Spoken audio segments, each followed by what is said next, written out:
How's it going, everybody? It's me, Shane. I'm here to give you another Game of Thrones House of the Dragon episode review. And boy, are we in for an interesting review. I thoroughly enjoyed this, and not a single sex scene or drop of blood. Well, I guess you can count a couple of drops of blood here and there. But before I go any further, please do not forget to hit that like button. We're trying to show everybody the video out here. Leave a comment. I want to know what you think of either the video, the review, my opinion. Let me know if anything I forgot. As a matter of fact, let me know what you thought of the episode. Just right there at the bottom. And do not forget to hit that subscribe button. Hit the notification bell. Be notified of more videos just like this one. So, where do we begin? Easily. Because I got notes, and I also got some stuff written here because, oh boy. Remember when I said last week that I like the whole political part, the entire, just, creeps like the sex, and people who like seeing all the fighting, love all that stuff. I am down for the political intrigue, and boy, so much story within this. We even get a little bit of a touch of what was going on in times of past. The giant dragon queen, I think her name was Rhaenyra, which was of course named after the land of Valyria, which apparently was this great and powerful land that the two houses, House Targaryen and House whatever Corlys is from, with the pure bloods and the white hair and all that good stuff. But according to the king himself, things will never be the same like that again. Apparently his dragon was called the Black, I want to say Black Ledge or Black Pledge. Actually, I can Black Dread. There we go. I was on the right track. So this is, let's talk about the main issue here. The main issue, apparently it's been half a year since the Queen Aemma. That's such a bad name. A plus Emma. Aemma. If your name is Aemma, I apologize. Anyway, it's been half a year since Aemma's death, and everyone's expecting the king, hey man, you gotta remarry. Gotta remarry, gotta have more heirs, because it appears that not many people are taking seriously that Rhaenyra is going to be his heir, the next in line to the Iron Throne. Well, here's the deal. We still have this issue with the crab feeder that is taking out, the shipping port ships. As a matter of fact, he attacked some of the men of Corlys. Lord Corlys.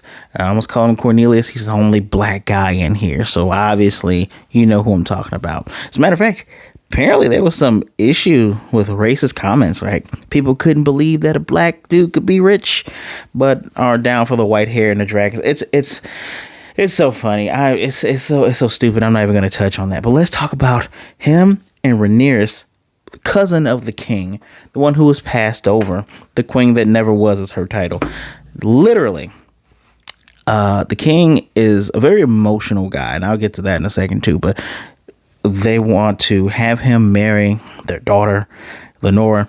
And you probably think to yourself, wasn't that a little girl? She is a little girl. She is 12.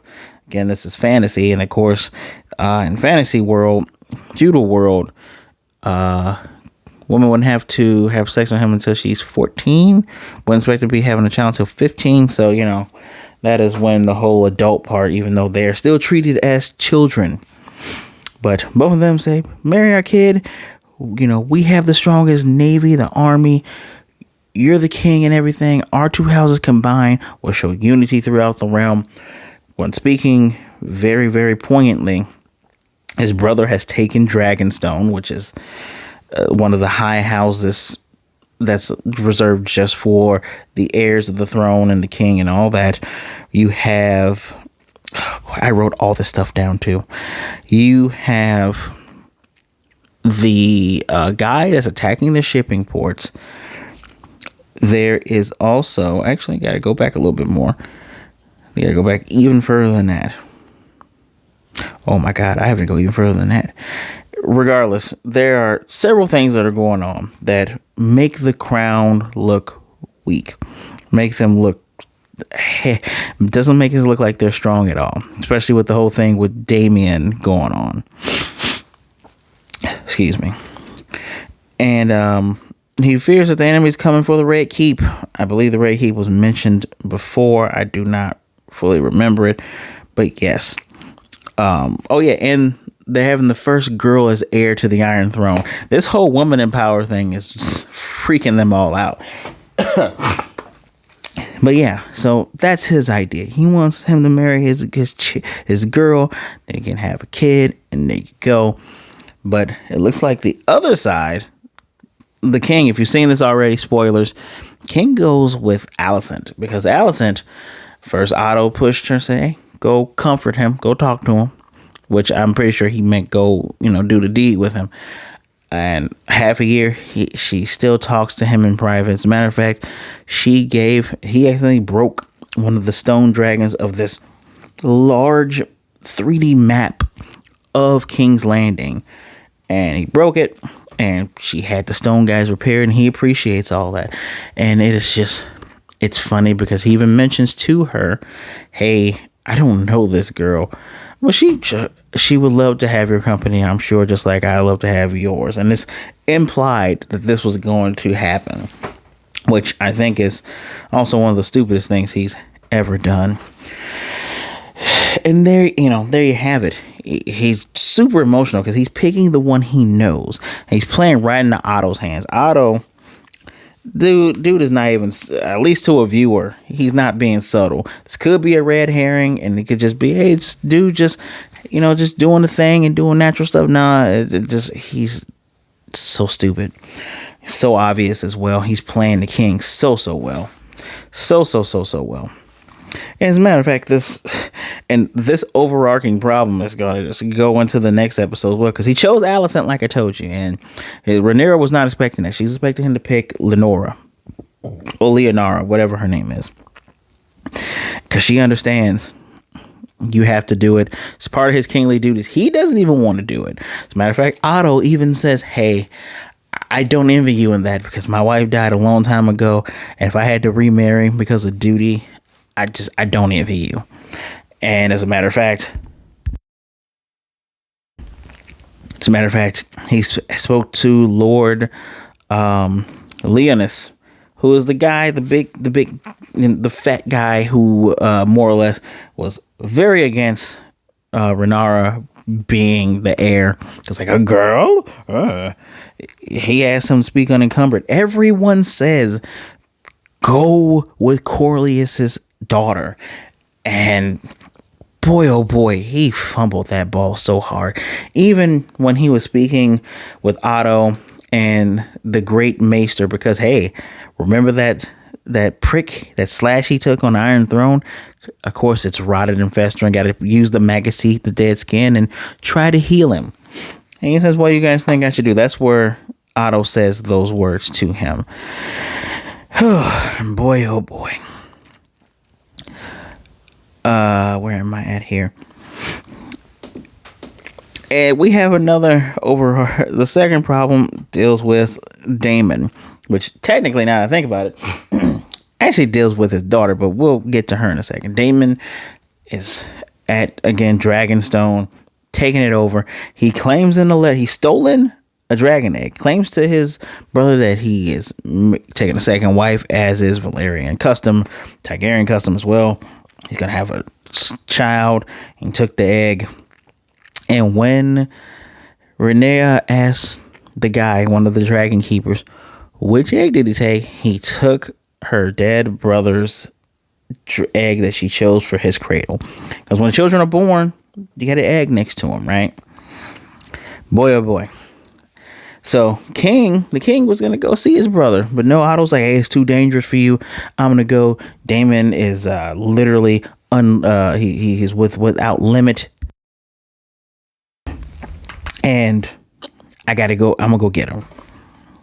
And he goes with Lord Cole, which the seeds are being sown for Rhaenyra to get with Cole, because she wants Cole to be the main knight that protects her father, because all the other knights have not had battle before, actual battle. They've only had tournaments, she makes a good point. She makes a really good point. So Otto goes, and Otto again is telling his daughter, she has a bad issue with biting her nails. She's like, don't don't unpretty yourself. You're going to go see the king. If it's what you want. She doesn't want to do this. Of course, it's all about being duty bound. So sad. But anyway, as they get there, this standstill gets deep because Otto is trading barbs with Damon. Damon has the egg. He's like, you can take it if you want. And he's like, well, hey, you don't want to fight this here. You don't want to declare war on your own brother, right? You fight me here. You can even lose the unborn child and your whore of a wife. And all these blades come out. Dude's red dragon starts peeking out. And Otto has to tell everybody, put your swords away. They're not ready for a dragon, right? And one of the things I did note, I put down in my notes, I liked the verbal jousting between Damon and Sir Cole. And Cole beats him again because he tells him, hey, you should remember me, right? I'm the guy that put you on your ass. Oh, ooh, that was good. That was good. I think at some level, Damon respects him. And I don't know if it's because of the joust or if it's because of the verbal joust, but he is all for this. But out of the fog comes Rhaenyra on top of her gold dragon. I think her name is Syrinx. Syrinx, I think, is her dragon's name. This is also a she.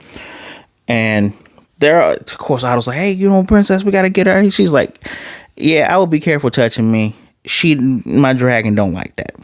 Talks to her uncle in their native tongue. It's like, oh, so you steal my dead brother's egg. You're going to have a kid or something. And I guess everyone understands it because his, prostitute boo, she looks at him because she's like, you told them I was pregnant. She walks off. Again, he has all of those gold knights, the hounds. They're all with him because they have loyalty to him. But everyone is just, when it comes to the princess, ain't no one trying to mess with her. And they're having this conversation. And she straight up says, look, I'm the object of your ire. Kill me.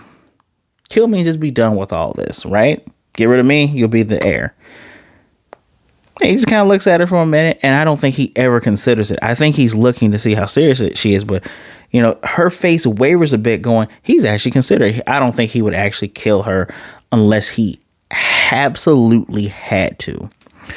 But he tosses her back the egg. She goes back. Of course, her dad is upset with that. And this is one of a few conversations they actually reconcile over this, because the first conversation they had, where she tries to tell him about Cole, and she tries to express, when she spoke out during the meeting about the crab dude getting Cornelius, he took his men, he's killing his folks.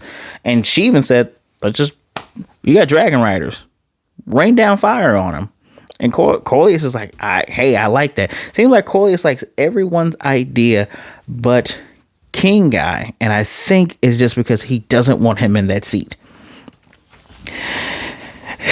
And I can't wait to get to the end. Let's talk some more about Rhaenyra. She is looking to be my favorite character because she's just true and honest. She's the most true and honest person here. She has not hid anything from anybody. While she doesn't understand the whole being royalty thing fully yet, it seems, because she had to be told by Otto to thank one of those knights for catching poachers, and she's just like, I don't care about any of this. And she too, this is the best verbal jousting, because that second one, but that little standoff with her and her uncle, the joust that she has with where is this chick with Rhaenys? I don't know what it is with the Valerian born women having those names, but with Rhaenys, the queen that never was, and she's saying to her, does it bother you? And she's like, it's your kid. Does it bother you? I know what needs to be done. I don't think you need to know what to be done. So you're trying to make me mad. No, I'm just trying to let you know they would rather burn down everything than let a woman be at the throne, because they ain't choose me and they could have. Yeah, it wasn't about being a woman. It's just because you failed. And I get the picture that Rhaenyra, all right, you put me in this position. I am going to run this position. I'm going to show everyone what I can do. And I feel so bad for this character because I can see somewhere down the road her turning because of what everyone else is doing. And her father is so overly emotional. He wanted an heir so bad that he sacrificed his wife. The wife that I think at some level he actually does. He does love her, but he didn't love her more than the idea of passing on his lineage. Loved her enough that he still doesn't want to remarry. Maybe it's out of guilt. Maybe it's out of guilt because of his daughter. He actually cares about what she thinks. He doesn't want her to think ill of him. While everybody else is like, who cares what she thinks? You're the king.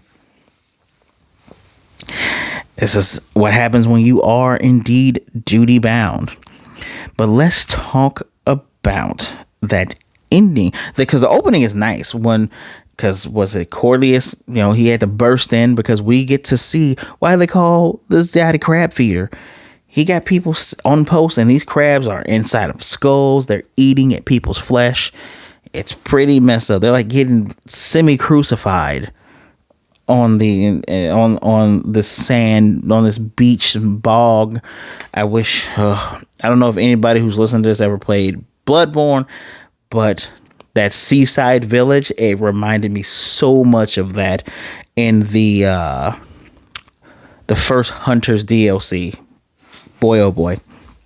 But allow me to continue. So the ending, we get a meeting between Corliss and Damon. And I appreciate that there is still love there for his brother, because Corliss goes off saying, I have what I have. And I love the fact that he's black and he's saying this. I have what I have because I had to work for it. I had to bring myself up to being a king, up to having all this. You and I are similar. And when they reveal that he's talking to Damon, Damon's like, I didn't know you had a brother for a king. No, I'm just saying we're second sons, man. We had to work for what we had. Meanwhile, the king is having balls and tourneys and parties. And I love that while Damon just says his brother wasn't really fit to be a king, he turns to him and goes, you do not get to speak that freely about my brother. Just because I have the privilege to, you do not. And I love that. He wants Damien's hounds, the gold cloaks. He wants them to go down to that coast, kill these crab feeder people, and wish this picture would show up better. For some reason, at the end, we get this picture of someone in a half mask. And actually within Corliss's chamber place, there's a statue with half barnacles on the face. Maybe that's to represent the whole sea thing. But this combination seems to make sense, because Corliss was upset when the king had picked Alicent over his kid. He's like, the audacity of this. Yeah, but I'm still your king. You have the strongest house. Yeah, I'm still your king, though. What are you going to do about it? Dude's ready to go to war. The king doesn't really want to, even though, let's be honest, someone is chokeholding your trade routes and is possibly aiming for the Red Keep. Everyone sees all of this but you. His whole struggle is to keep them in power and to keep an heir, which is kind of a natural thing. But his judgment is certainly clouded by him always having his heart on his sleeve. As a matter of fact, where was I? When Rhaenyra asks, when he says, I need to have heir to keep us defended. She's like, from who? From everyone. With all the time that she spends in there, I find it very odd that she can't tell that outside of Corliss is very open about, hey man, I'd rather be ruling this, but you know what? I will take the compromise. He's very open about it. Trust that guy more than you trust Otto, because Otto was all smiles and giggles when he picked Alicent. And it's been obvious since episode 1. As much as a hothead as Damien is, he's not wrong about Otto. Otto very much so is a cunt. Even Rhaenyra, which to her father had to admit, even Rhaenyra said Otto wouldn't have made it out of there with no bloodshed if he made it out at all. Right? So yeah, this episode has so much good conversation. I love this. I love learning a little bit about the past because I did not read the book that this is the technical sequel of. I loved all of that. I enjoyed every single moment of that. I love how this throne rot is such. I love the imagery of that, and just this is good stuff. This is good stuff. I know eventually we will get 2 dragon fights because there's supposed to be at least 20 dragons alive at this time period. At least 20. So we will see what happens there. As for me, I think this was better than the last episode. If my memory serves me correctly, and remind me in the comments if I'm wrong. I think I gave last episode a 4. I got to give this a 5. This was really good. I thoroughly enjoyed this. So much good stuff. So much good stuff. Pardon that. There we go. So much good stuff. Is there anything else that I have forgotten? I don't think I forgot anything. Remember the good conversations, crab feeder stuff, Otto's coming for it. Yeah, no. But it is also very obvious when Rhaenyra, when she is just repeating something that her father told her to say, and then he says, all right, well, what did your mom say? I wouldn't have to bed you till 14. That is the realness right there. That is the realness. So let me know what you thought of the episode in the comment section down below. Please do not forget to hit that like button, subscribe, hit the notification bell, be notified of more videos just like this. We've only started. This thing has already been approved of a 2nd season, and we're not even done yet. So yeah, I'm in it for the long haul. I hope you are too. As always, thank you for taking some time out to spend some time with me. Please be good, be blessed, wash your hands, wear a mask, be safe out there, everybody. It's still crazy, so just protect yourself, all right? And you know what? Be good to yourself, be good to others. Either way it goes, please don't be a jerk. And I will most definitely see you all next time.